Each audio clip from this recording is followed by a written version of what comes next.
Inflation is at the highest levels that we have seen in over a decade. And just recently, Joe Biden, the president of the United States, just had a very interesting talk about the inflation that we're seeing and what the Federal Reserve Bank and the government should do. What's up, everybody? I'm just Rethink from the MinorityMindset.com, where money minds rethink rich. We have been seeing the price of everything around us, from homes to cars to groceries to vacations, skyrocket in the past year. And there's a few different reasons why we're seeing the price of things go up so fast. One is because of all the money printing that we've seen happen between 2020 and 2021, which has diluted the value of our dollars. Second, we have some major supply chain issues across the economy where some companies are having trouble sourcing labor, other companies are having trouble sourcing products, and this has also made it harder for companies to create products. And third, we have a new sudden surge in demand because people have been getting vaccinated, they feel more comfortable going out, they feel more comfortable spending money, and so even massive demand for people wanting to buy things. Companies are having a tougher time creating these things, and on top of that, the value of our dollars have been diluted. Well, Joe Biden just gave a very interesting talk about inflation, and he talked about some of the things that the Federal Reserve Bank should do, and he talked about some of the things that the government should do to slow down this inflation. But some economists and experts are worried that his proposals are actually going to make inflation worse. So let's talk about what's going on, but before we do that, I need you to do me a quick favor and smash that thumbs up button below. And if you haven't already, be sure to join our brand new free Discord server, which we call the Guac Talk community, because as we all know, extra guac is truly a symbol of extra wealth. And in this community, you can chat with other minority mindset thinkers and network with other minority mindset thinkers. You can talk about the real estate market, the stock market, the cryptocurrency market, and all other things building wealth. This community is completely free. So if you want to join our free Discord server and start chatting with other minority mindset thinkers, I got the link to how you can join our Discord server in the description below. Now, Minority Mindset is not a political channel. I'm not here to tell you how to think politically. I'm here to help you be better with your money. So what I'm going to do is I'm going to go over 3 different articles that talked about Joe Biden's speech. I'm going to go over a CNN article, I'm going to go over a Fox News article, and I'm going to go over a Reuters article. That way we have a few different perspectives as to what's going on. Then we can really analyze what he's talking about and how this can affect our economy. So let me start with the CNN article, which is titled, "Biden Takes on Inflation Concerns as the Domestic Agenda Hangs in the Balance." Quote, "These disruptions are temporary." Joe Biden says, quote,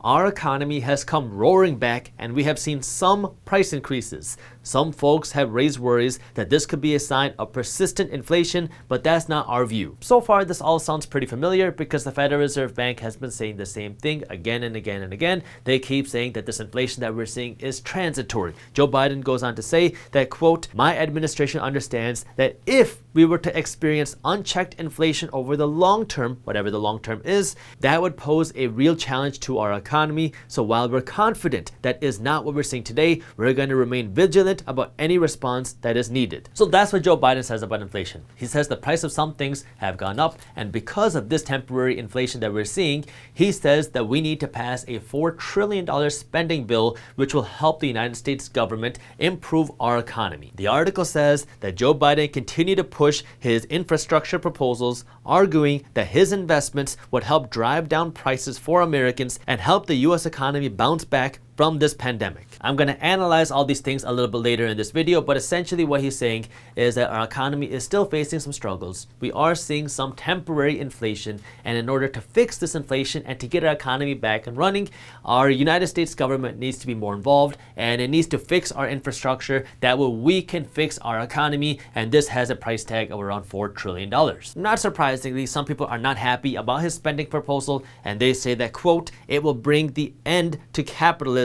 And Joe Biden responds to that by saying, quote, "It turns out that capitalism is alive and very well. We're making serious progress to ensure that it works the way it is supposed to work for the good of the American people." Now, if you're wondering how the government printing and spending $4 trillion will help lower inflation and help support our economy, what Joe Biden says is that his proposals are designed to increase the economy's capacity and thus decrease prices over time. This is a view that has driven the perspective inside of the White House that rising prices should have no effect in shifting the legislative course. In other words, the White House doesn't care about what's going on with this temporary inflation or temporarily with the economy. They're looking long term, and they think that this $4 trillion will help fix the economy and inflation long term. Again, right now, I just want to put everything out there that we can analyze it once we have all the information from the different sources. And finally, CNN ends the article by saying that the White House does acknowledge that this inflation that we're seeing temporarily could last last longer than expected. They said that this could last for months, if not longer. But if Joe Biden spends $600 billion on new infrastructure spending and another $3.5 trillion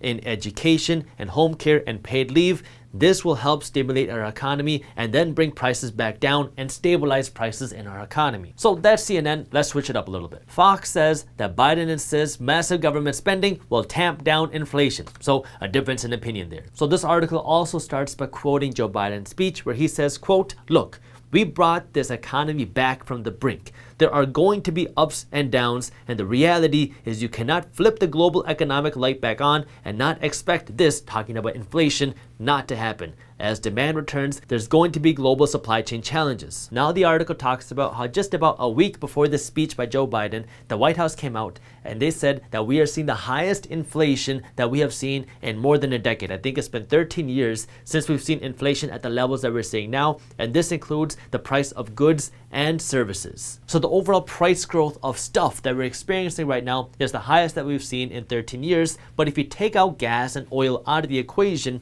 now the so-called core inflation has gone up by the highest amount since 1991. So our core inflation is at the highest numbers that we've seen in about 30 years. This is where Joe Biden says, yes, we are seeing some inflation right now, but he believes it is temporary. And Joe Biden believes that the way out of this inflation is to increase government spending. And he says this rising government spending would lower inflation instead of raising it. The explanation here is better than the CNN article. What Joe Biden says is, quote, "If we make prudent multi-year investments in better roads, bridges, transit systems, high-speed internet, and a modern, resilient electric grid, here's what will happen. It'll break up the bottlenecks in our economy, and these steps will enhance our productivity, raising wages without raising prices. That will not increase inflation, it'll take the pressure off inflation." So by now, you should understand Joe Biden's spending plans, where he believes that yes, we're seeing some inflation right now, but he believes that it's temporary, and the way to stop this inflation is to increase government spending. And now I want to talk about this Reuters article very briefly, because I want to show you what he says that the Federal Reserve Bank should do. So this article is titled,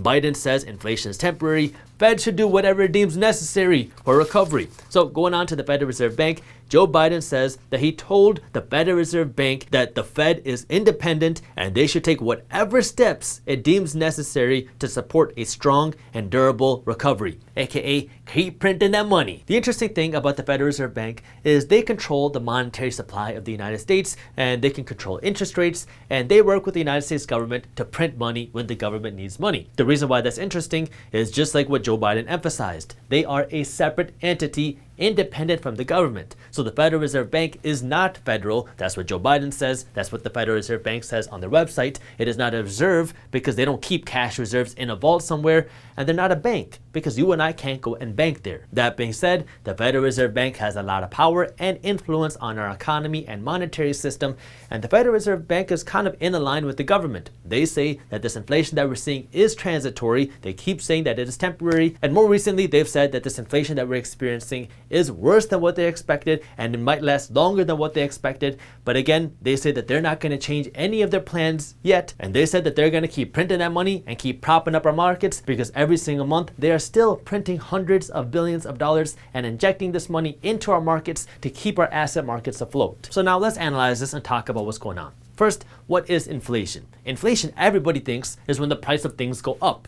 But that's not exactly what inflation is. That's a result of inflation, but that's not what inflation is. Inflation is when the value of your dollars drop. The easiest way to understand this is just to think about toilet paper. If you remember back in 2020 when the pandemic first started, there was a toilet paper shortage. Now all of a sudden, you could go and you could sell one roll of toilet paper for $10 because toilet paper became very valuable. There was a limited supply of toilet paper, and there was a lot of people that wanted toilet paper. So now all of a sudden, the value of toilet paper skyrocketed. Then after some time, the supply of toilet paper came back to normal, and there was an ample supply of toilet paper. And when there was an ample supply of toilet paper, people didn't really value toilet paper that much again, and toilet paper became worth whatever a roll of toilet paper costs. Our dollars were kind of like toilet paper. Our dollars, what we call money, is not backed by anything tangible. Our dollars are not backed by gold or silver. It is just backed by the United States government. So you can think of our dollars, our money, essentially as just pieces of paper, and it costs about 12 cents to print a $100 bill. As more and more dollars get printed, the value of each dollar that you and I have goes down, which causes the price of things to go up.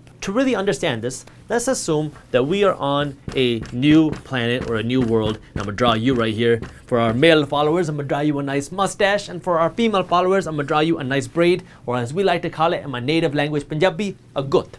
In this new world you live, and there are only $100 in economic circulation. That's all the money that there is in this world. And you, being the wealthy, successful person that you are, you own, control, you have $10 out of the whole $100 in circulation. So you own 10% of your economy's wealth. And in this world, let's assume that guacamole is really a symbol of wealth, like it is in this world that we live in right now. But let's assume that in this world, if you want to buy some guacamole, it's gonna cost you $1. So now you own 10% of the world's wealth. Guacamole, the cost of this is 1% of the world's wealth. It costs $1.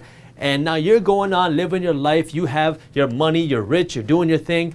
And then you find out one day that the government has this printed new money. It has now changed the amount of money in circulation from $100 to $200. And then they have spread this money equally across the economy. And now they have spread it based off of your wealth. So because you own 10% of the world's wealth, you now have not $10, but $20. What's going to happen is for a short time, you might feel rich because you have $20 and guacamole only costs $1. But eventually, as this money gets spread out through the economy, the business owners are going to say, hey, this $1 that I'm getting now is not the same worth. It doesn't have the same value that $1 did when there was only $100 in circulation. So I'm going to have to raise the price of my guacamole because the price of everything around me has gone up too. So now the guacamole owner is going to say, I can't keep selling guacamole for $1. I got to raise the price of my guacamole. I got to sell it for now for $2. So now you thought that you were rich first because you just suddenly got some more money. This money just came into your pocket, and at first you felt really rich.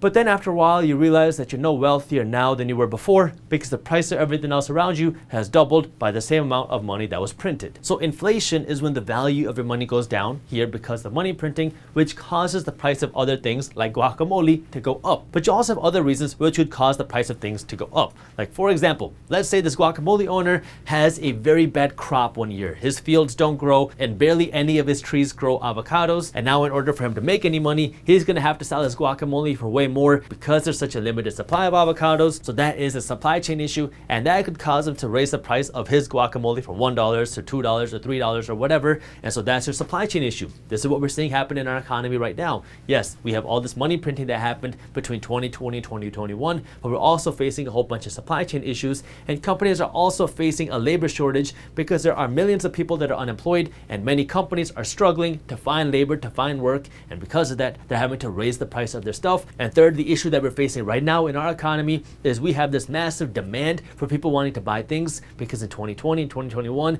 we saw people starting to save money for the first time ever, and so people didn't have expenses, they didn't have to pay their mortgage, they didn't have to pay the student loans, so people started to save money. And now people have cash in the bank, they want to go out and spend, they want to go out and do things, so you have a huge demand for people wanting to buy things, which is now also pushing the price of things up in addition to the two other things that I just talked about. This is where it's important to be aware of what's going on.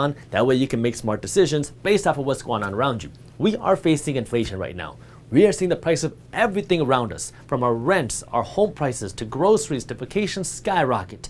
And now the question is this a good thing or a bad thing? Because inflation is a good thing for some people and it's a bad thing for other people. If you're the person that's going to work every single day and you're getting the same salary every single day, or maybe you get a small raise but it's not keeping up with inflation, well, now you're the one that's paying the price for this inflation, because now your expenses keep going up, but your income is not growing at or faster than your expenses. So you're slowly getting poorer and poorer and poorer because you make this much money, but the expenses keep going up here. And so every single day you have to spend more money to get your groceries. You have to spend more money on your rent because your rent prices keep going up. And now you have to go on smaller vacations because flight costs are higher and hotel costs are higher. That's not good for you. The person that inflation benefits is the person who's financially educated, because now these are the people that are not just consumers, but they're also producers. These are the people that own the assets. These are people that own the stuff that people are buying, because now when inflation happens, well, now you can just sell your product for a higher price because that's what's going on with inflation. And so the people that are getting benefited by inflation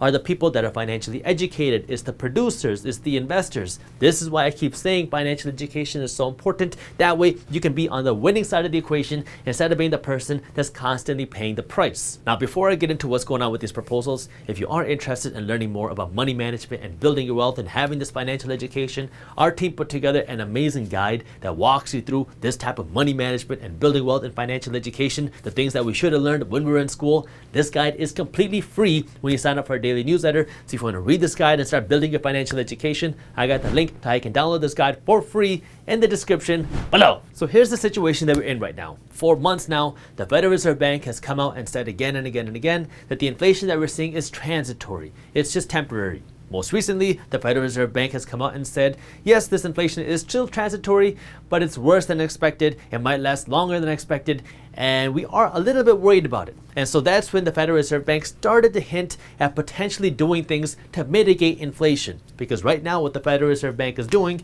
is, for one, they are printing and injecting $120 billion into our markets every single month to keep the asset prices, keep the stock market afloat. They're buying treasuries, they're buying mortgage-backed securities. That way investors feel confident to keep pouring more money into the stock market. Now, there's $120 billion that the Federal Reserve Bank is injecting into our markets every single month has to come from somewhere. And remember, the Federal Reserve Bank isn't a reserve. They don't have a cash vault somewhere, so they have to keep printing this money. So the Federal Reserve Bank is printing $120 billion every single month to bail out our stock market, to keep investors incentivized to keep putting more money into the markets. And while the Federal Reserve Bank is worried about inflation now, and they keep saying that inflation is worse than expected, they don't want to stop this because they're worried about potentially crashing the stock market. This concept is called a taper tantrum, and this is exactly what happened back in 2013 after the Federal Reserve Bank stopped injecting money into the markets, because after the 2008 crash, the Federal Reserve Bank was doing the same thing. They were injecting a bunch of money into the market to keep people incentivized to invest their money, and then when they stopped doing that, people got worried, they started selling the stocks, and asset prices saw a short crash. The Federal Reserve Bank doesn't want to do that, even though they're worried about this inflation now because people are struggling to afford groceries, but they don't want to risk the stock market crashing, so they keep doing this. In addition to this $120 billion that they're putting into the market every single month, they're also keeping interest rates very low because they don't want to slow down the economy and economic growth, because if interest rates go up, mortgage rates are going to go up and people are not going to be able to afford homes, so they're going to stop buying homes, which could hurt the housing market, and the corporations are going to stop borrowing money, which could slow down the economic growth. Now, at this point, it might seem pretty clear. If we want to slow down inflation, we got to stop printing so much money, because when interest rates are so low, it also creates more money, because now people are more likely to borrow money, and when banks have to give this money out, they print this money. And so if we want to stop printing all this money and slow down inflation, well, just stop bailing out the stock market and raise interest rates a little bit. But again, the Federal Reserve Bank was worried about slowing down the economy. They were worried about creating a potential stock market crash. And now they have just gotten the blessings of the White House, because the White House says, do whatever you gotta do and just keep printing that money. Now, before everybody gets into a huge political argument, this isn't really a political thing, because we've seen this happen on both sides of the equation with Democrats and Republicans. We're seeing this happen with Joe Biden in office, and all this started when Donald Trump was in office. So, this is not really a political thing, it's really more of an economic thing. No president wants to be the one in office to make the hard decision to pull the plug on all this money printing, because that's gonna slow the economy down, and that doesn't look good when it comes time for re-election. This brings us to the $4 trillion stimulus package and spending package that Joe Biden has proposed, which he's talking about, which he says will help improve our economy and help lower inflation. Now, again, the United States government does not have $4 trillion sitting in a vault somewhere. If they did, we wouldn't be drowning in debt the way we are right now. And so when the United States wants to spend money they don't have, like we saw happen with all of our stimulus packages in 2020 and 2021, they turn to the Federal Reserve Bank, and then they work with the Federal Reserve Bank to print this money. So when the United States government wants to pass a $4 trillion spending package for infrastructure, this money has to be printed by the Federal Reserve Bank. So it's kind of counterintuitive to think that if money printing causes inflation, more money printing will fix inflation. This is where the White House says that while that might be the case, this is going to help improve our infrastructure and our economy, which will allow more businesses to compete, which will allow for businesses to come up with new products, which will cause the price of things to go down. Now, this might be more of a technical thing, but there is a difference between inflation and supply chain issues. Inflation, again, goes back to our dollars. When you print more money, we're going to see more inflation, which means more of our dollars are going to be diluted, which means if you want to go out and buy anything, it's going to cost you more dollars because the value of our dollars have dropped. Now, this could improve our supply chain because now businesses may have the ability to compete more, and if they can compete more, they're going to compete on price, which could cause the price of things to go down, but that's a little bit different than inflation itself. Now, I can't predict the future. If this works, hey, that's great, but if it doesn't, we're going to have to pay the price. So instead of us talking about what could potentially happen with this, let's talk about what we do understand in terms of the costs, because there is a cost of printed money. Like we talked about inflation, but there's also a second cost of this money printing. So cost number one is inflation, because as you print more money, more inflation happens. The second cost is your taxes, because now when the Federal Reserve Bank prints this money, they lend it to the United States government. And then when the United States government gets this money, they spend this money, whether it's through stimulus plans or spending packages or whatever. The United States government spends this money, and then they have to pay this money back plus interest. It's just like when you go out and you borrow money from the bank. So when the United States government borrows money, they have to pay it back plus interest. And they have to pay this money back to the Federal Reserve Bank. But the interesting thing about the United States government is how they get their money. Because the United States government is not a for-profit entity. They don't create products and then sell it for a profit.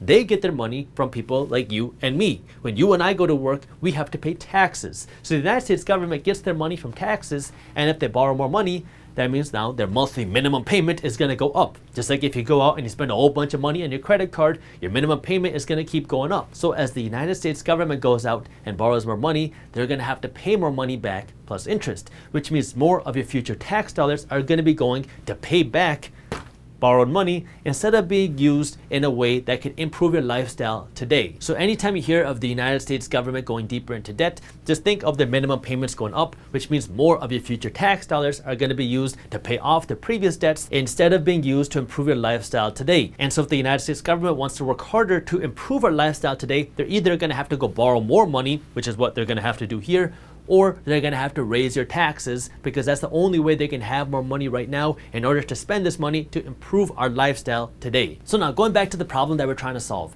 is this $4 trillion infrastructure package going to help inflation? No, that's not possible. It goes against economics, because inflation is when the value of our currency goes down. And as we print more money, the value of our currency gets diluted, so this money has to be printed. It has to be created or printed by the Federal Reserve Bank, because the United States government isn't sitting on $4 trillion in a vault somewhere. So as more money is printed, we're going to see more inflation. We're going to see the value of our dollars and our currency get diluted. Now the second issue is, what about the supply chain? Is this going to create more competition with our economy, with our businesses, which could cause the price of things to go down? Now, I'm not going to sit here and try to predict that. Maybe it will, maybe it won't. In general, if you want my opinion, I don't like the government to take care of me or my business, because in general, the government isn't a very efficient entity, but maybe this will work. Maybe it won't. I guess only time will tell.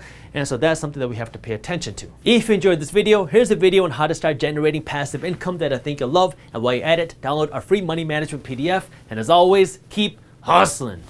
Fourth way you can get passive income is by investing in crowd-funded real estate. Investing in crowd-funded real estate is similar to investing in a REIT,